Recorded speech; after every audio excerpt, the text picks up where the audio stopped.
ሰላም ጤና ይስጥልኝ ውድ የሀተታ ተከታታዮች እንደምን አላችሁ? እግዚአብሔር ይመስገን። እንግዲህ ዛሬ ትልቅ ዜና በኤክስ የቀድሞው ትዊተር የዛሬው ኤክስ ፕላትፎርም ላይ የተሰራጨ ነው ያለው። ኢንተርኔቱን ብሬክ እያደረገ ነው ያለው። ማለትም ኢንተርኔቱን አጥለቅልቆ ይገኛል። በየቦታው የተሰራጨ የዓለም መነጋገሪያ ሆኖ ይገኛል። ይህም ዜና ምንድነው?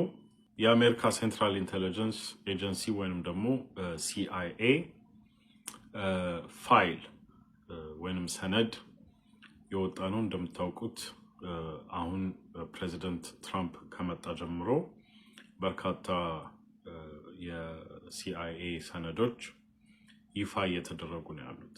አሁን ግን እንደ ዜና ሆኖ የወጣው ምንድነው? የእስራኤል ታቦት ወይንም ደግሞ አርክ ኦፍ ዘ ኮቨናንት በኢትዮጵያ ነው የሚገኘው ብለን የምናምነው አሁን መነጋገሪያ ሆኗል።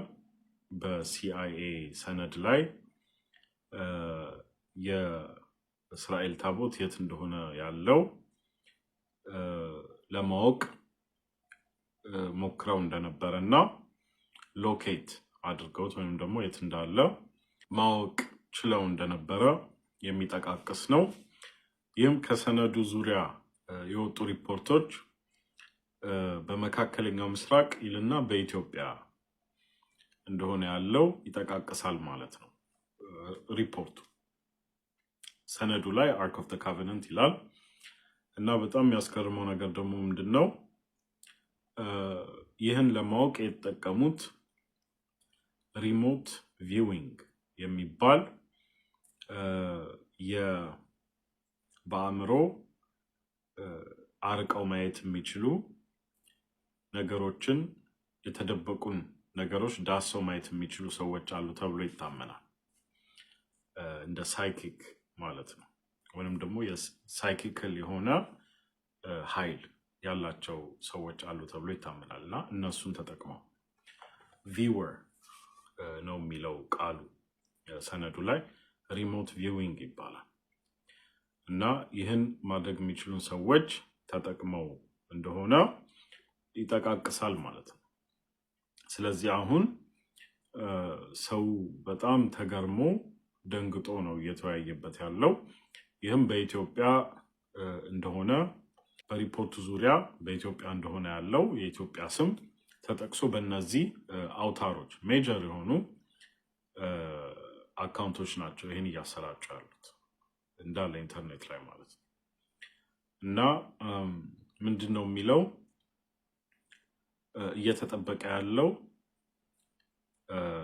መንፈሳዊ በሆኑ ኃይሎች እንደሆነ ኤንቲቲዝ ነው የሚለው እና ኢንትሩድ የሚያደርግ ወይንም ደግሞ እዛ ተቃርቦ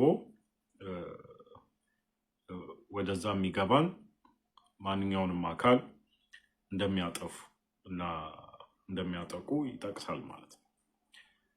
እንዲሁም ደግሞ ታቦቱ ልክ መጽሐፍ ቅዱስ ላይ እንዳለው አይነት የኪሩቤል አምሳያ ያለበት በወርቅ የተሰራ ወይንም የተለበደ እንደሆነ ይናገራል ማለት ነው። ስለዚህ ቦታውን ሲጠቅስ ደግሞ መካከለኛው ምስራቅ ይላል። መካከለኛው ምስራቅ ብሎ ሪፖርቱ ላይ ያወጣው ኢትዮጵያ በጊዜው መካከለኛው ምስራቅ ውስጥ እንደሆነች ነው የሚታሰበው። ምክንያቱም ኢትዮጵያ አፍሪካ አህጉር ውስጥ ትሁን እንጂ በማንነት ደረጃ የሚድል ኢስት ወይንም መካከለኛው ምስራቅ እስካሁን ደጋግሜ ስነግራችሁ እንደነበረው ማለት ነው። በተለይ በጃንሆይ ጊዜ እንዲሁም በፊት በ20ኛው ክፍለ ዘመንና ከዛ በፊት ኢትዮጵያውያን መካከለኛው ምስራቅ ውስጥ አብረው ነው የሚጠቀሱት የነበረው። ከደርግ ወዲህ ነው ያ የቀረው። ስለዚህ ያው ቋንቋችንም ሴሚቲክ ስለሆነ ዘራችንም ማንነታችንም ከመካከለኛው ምስራቅ ህዝቦች ጋር የተሳሰረ ስለሆነ ማለት ነው። ስለዚህ ይሄን ይመስላል እንግዲህ እስካሁን ታሪካችንን ዓለም ችላ ያለው እኛው ራሳችን ታሪካችን ስላጠፋ ነው። ማንነታችንን ስላጠፋ ነው። ይህን ሁሉ ሰው ማወቅ አለበት። አንደኛ የማንነታችን አስኳል የሆነውን ቀደምቱን ሰለሞናዊ ማንነት ገፋ ነው። የዘውድ መንግስት ብቻ ሳይሆን ያ ከወደቀም በኋላ ሰለሞናዊ የሆነው ክብራችን ማንነታችን ውሸት እንደሆነ እንዲሁም ፈጠራ ዝም ብሎ ፈጠራ እንደሆነ ተደርጎ ሲቀነቀን ታሪካችንን ለማጠልሸትና ለማርከስ እኛ ደግሞ ችላ ብለን የማንነት ቀውስ ውስጥ ገባ። ስለዚህ እግዚአብሔር በእኛ ዘንድ ያኖራቸውን ቅዱሳት ነገሮችን ሁሉ ዘነጋናቸው ማለት ነው። አሁን ግን ዓለም በራሱ እየደረሰበት ነው። ቀደም ብዬ እንደነገርኳችሁ የኢትዮጵያ ኦርቶዶክስ ቤተክርስቲያን ምስጢሮች በቅርቡ ይገለጣሉ ብያችሁ ነበር። ቪዲዮውን ወደኋላ ሄዳችሁ ይዩት። ያው እንዳልኳችሁ እየተገለጠ ነው ያለው እና ገና ብዙ የሚገለጥ ነገር አለ።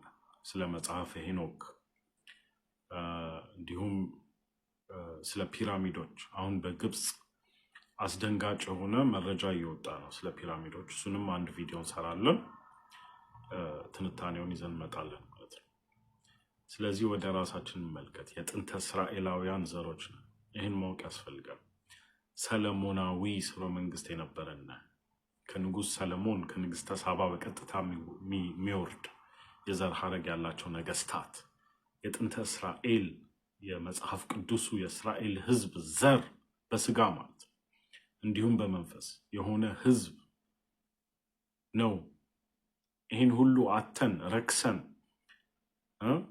አመድ መስለን ያለነው በድንቁርና ስላለን፣ በጥላቻ ስላለን፣ የተሰጠንን ክብር ስለጣል ነው። እግዚአብሔር የሰጠንን ኃይል ስለዘነጋ ነው የተዳከመው። ይህን ማወቅ ያስፈልጋል እና ወደ ራሳችን ተመልሰን ማንነታችንን አውቀን እግዚአብሔር በሰጠን ክብር ብንገለጥ የተሰጠንን የፐርፐዝ ወይንም ደግሞ ተልእኮአችን እንደ ህዝብ እንደ ማንነት ተልእኮአችን ምን እንደሆነ እናውቀው ነበር። አሁንም ወደ ራሳችን እንመልከት፣ እንመለስ። ማንነን እኛ? ጥሪው ምንድን ነው? ተልእኮአችን ምንድን ነው? ዝም ብሎ ተራ የሆነ የፖለቲካ ትርክት አይደለም። ይሄ ትግል መንፈሳዊ ጭምር ነው። መንፈሳዊ ነው፣ በዋናነት መንፈሳዊ ነው። የምንጠቃውም የምንሳደደውም በዚሁ ምክንያት ሌላ አይደለም እና ይህንን ማወቅ ያስፈልጋል። እንግዲህ መረጃዎች ሲወጡ ሰፊ የሆነውን መረጃ ይዘን እንመጣለን። እናመሰግናለን። ደህና ሁኑ።